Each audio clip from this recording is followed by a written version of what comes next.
Kepolisian resmi menetapkan Bahar bin Smith menjadi tersangka pada Senin 3 Januari malam. Bahar bin Smith ditangkap atas kasus berita bohong atau hoax. Sejarahnya pembohong itu begitu, kalau dia tidak segera tobat takut kepada Allah dan perlu bertahan. Dia harus memerangi kebohongan itu. Maka jawaban untuk yang bertanya, Anda harus perangi.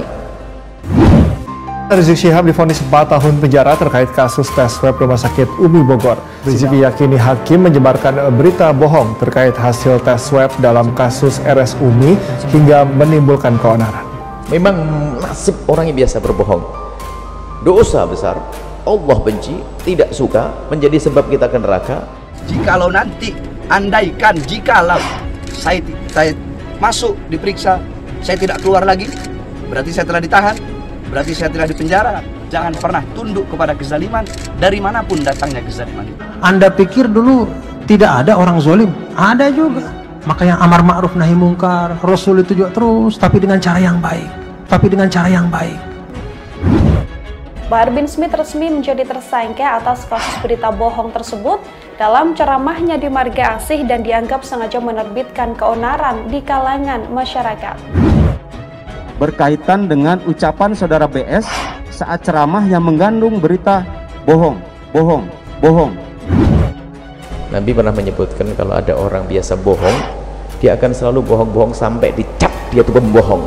Bohong itu karena kebiasaan, sampai dicap pembohong.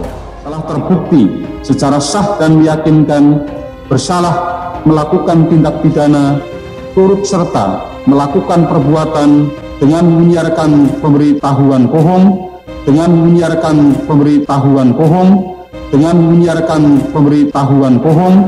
ternyata bohong. Satu persatu ketahuan bohong.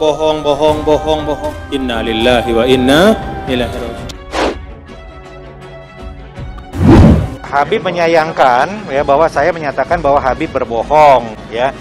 Saya katakan bahwa apa yang Habib sampaikan di saat di Rumah Sakit Umi bahwa beliau sehat dan sebagainya itu memang tidak sesuai karena indikasi COVID-nya ada. Kalau orang biasa bohong bisa jadi dia munafik, orang yang tidak punya iman di dalam hatinya, naudzubillah, takutlah kepada Allah. Jikalau nanti saya tidak keluar dari ruangan atau saya dipenjara, ini adalah bentuk bahwasanya keadilan dan demokrasi sudah mati di negara kesatuan Republik Indonesia yang kita cintai.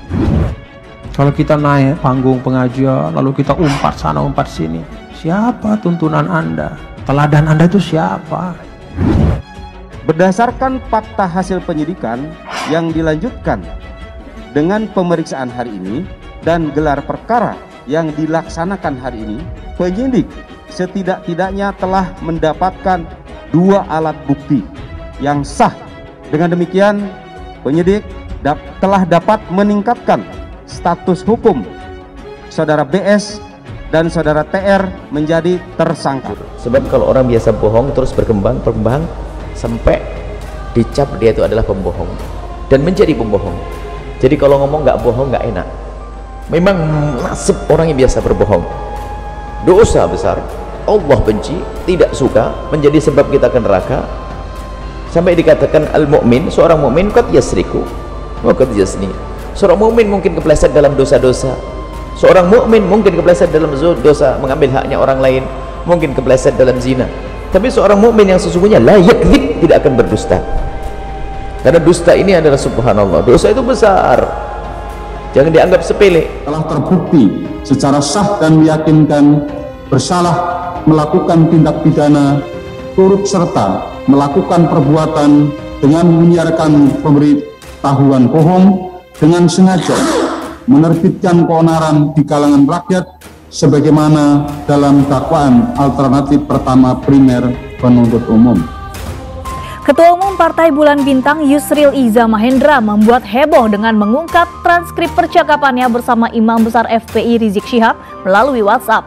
Percakapan tersebut terkait Rizik Syihab yang meragukan keislaman Prabowo Subianto.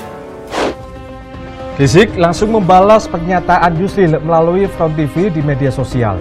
Rizik menuduh Yusril telah melakukan kebohongan atas pernyataan itu. Pertama, yang saya mau tegaskan bahwa kalimat Prabowo Islamnya tidak jelas itu datang dari mulut Yusril dengan mengatasnamakan saya bahwa kontak telepon-teleponan semacam itu tidak pernah ada. Itu kebohongan yang dibuat oleh Yusril. Ketua Bidang Pemenangan PBB Sukmo Harsono menegaskan Yusril tidak berbohong terkait pengakuannya mengenai Rizik Syihab yang meragukan keislaman Prabowo. Justru menurut Sukmo yang menuduh Yusril berbohonglah pihak yang sebenarnya menyebarkan kebohongan. Yusril mengatakan yang sebenar-benarnya. Saya membawa alat bukti yang menyatakan bahwa telah terjadi percakapan, telah terjadi perbincangan antara Prof. Yusril dengan Habib yang meragukan keislaman salah satu paslon tersebut. Dengan demikian, maka clear bahwa yang melakukan kebohongan bukan Prof. Yusril. Jadi ustaz pembohong, mempelajari ilmu hadis jadi pendusta hadis. Man kadzaba alayya muta'ammidan falyatabawa maq'adahu minan nar. Masuk ke partai kita dan menjadikan partai kita ini sebagai alat untuk masuk ke DPR dan DPRD, tapi mereka menjalankan agenda mereka sendiri. Itu terjadi kepada banyak sekali aktivis-aktivis FPI yang gabung ke kita, tapi kemudian ternyata belakangan melakukan pembusukan dari partai ke dalam sendiri. Nah, ini pengalaman-pengalaman kita yang sangat buruk. Hari ini Ustadz Bakhtiar Nasir melalui seseorang menghubungi saya, minta maaf, ya silakanlah Pak Bakhtiar Nasir menghubungi Prabowo Subianto, ya mestinya beliau bisa membantu karena beliau kan Menteri Pertahanan. Saya kan sudah murtad dan sudah kafir karena tidak mau mendukung beliau sebagai calon presiden. Kok sekarang minta tolong sama orang kafir dan orang murtad, ini ada apa ceritanya? Ex-pemimpin Front Pembela Islam atau FPI Rizik Syihab dijatuhi vonis 4 tahun penjara dalam sidang hari ini, Kamis 24 Juni 2021. Vonis terhadap Rizik Syihab dijatuhkan terkait dengan adanya tes swab palsu yang dilakukan di RS Umi Bogor. Selain itu, ia juga dianggap telah menyiarkan berita bohong terkait dengan hasil tes swab yang dilakukan di RS Umi Bogor. Menjatuhkan pidana kepada terdakwa oleh karena itu dengan pidana penjara selama 4 tahun. Masuk ke partai kita dan menjadikan partai kita ini sebagai alat untuk masuk ke DPR dan DPRD, tapi mereka menjalankan agenda mereka sendiri. Itu terjadi kepada banyak sekali aktivis-aktivis FPI yang bergabung ke kita. Rizik Syihab banding atas vonis 4 tahun penjara untuk kasus tes usap palsu di Rumah Sakit Umi. Rizik mempermasalahkan tidak adanya saksi ahli forensik selama sidangnya digelar. Di antaranya ada tuntutan tidak sah mengajukan saksi ahli forensik pengadilan ini, padahal di pengadilan ini saksi ahli forensik tidak pernah ada. Yang kedua, saya katakan sakit tidak lagi menggunakan hasil otentik di dalam berdasarkan pasal 14 ayat 1 Undang-Undang 1946. Karena sebanyak lagi pasal lain saya tidak mau sebutkan, waktu saja. Jadi dengan dua alasan tadi yang saya sampaikan Majelis Hakim, dengan ini saya menolak putusan Majelis Hakim dan saya menyatakan banding.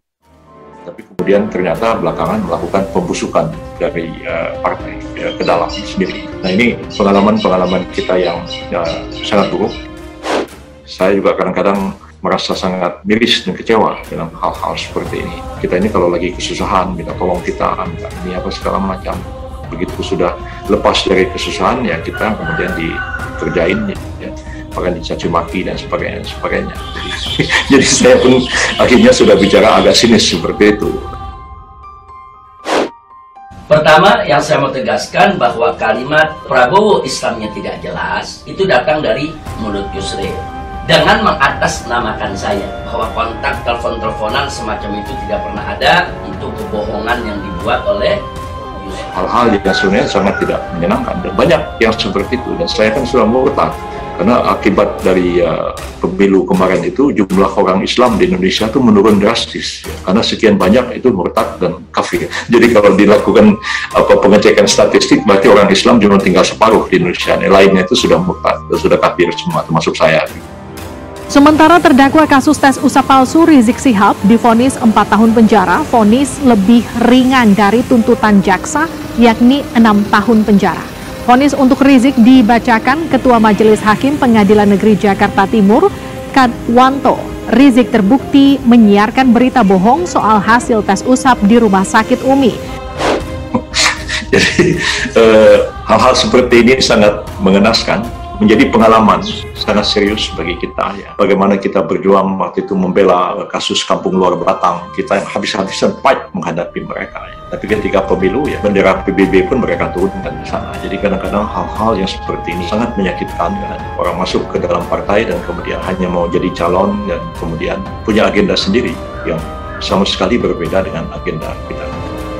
Alias Habib Muhammad Rizik Syihab telah terbukti secara sah dan meyakinkan bersalah melakukan tindak pidana turut serta melakukan perbuatan dengan menyiarkan pemberitahuan bohong dengan sengaja menerbitkan keonaran di kalangan rakyat sebagaimana dalam dakwaan alternatif pertama primer penuntut umum, menjatuhkan pidana kepada terdakwa oleh karena itu dengan pidana penjara selama 4 tahun. Politik yang seperti sekarang ini yang serba tidak menyenangkan begitu ya. Di manakah posisi kita? Selama ini kita selalu mengatakan bahwa kita adalah umat wasatan, umat yang di tengah-tengah, tidak ekstrim ke kiri maupun ekstrim ke kanan, tapi kita selalu menjadi problem solver, pemecah masalah, dan kita selama ini sebenarnya tidak pernah juga bikin masalah di negara ini. Begitu banyak masalah kita selesaikan, tapi tidak kita membuat masalah. Perseteruan terjadi antara Ketua Umum Partai Bulan Bintang, Yusril Iza Mahendra, dengan pimpinan Front Pembela Islam, Rizik Syihab. Pak Prabowo, kemudian wakilnya suruh pilih salah satu, Ustadz Samad atau Habib Salim. Tapi setelah itu, saya komunikasi sama Habib Rizik. Habib, ini gimana ceritanya? Oh, ya, sempat komunikasi. Rizik bilang sama saya, sengaja kita harus pasang ulama. Prabowo itu Islamnya nggak jelas. Prabowo itu Islamnya nggak jelas. Oh, Habib Rizik.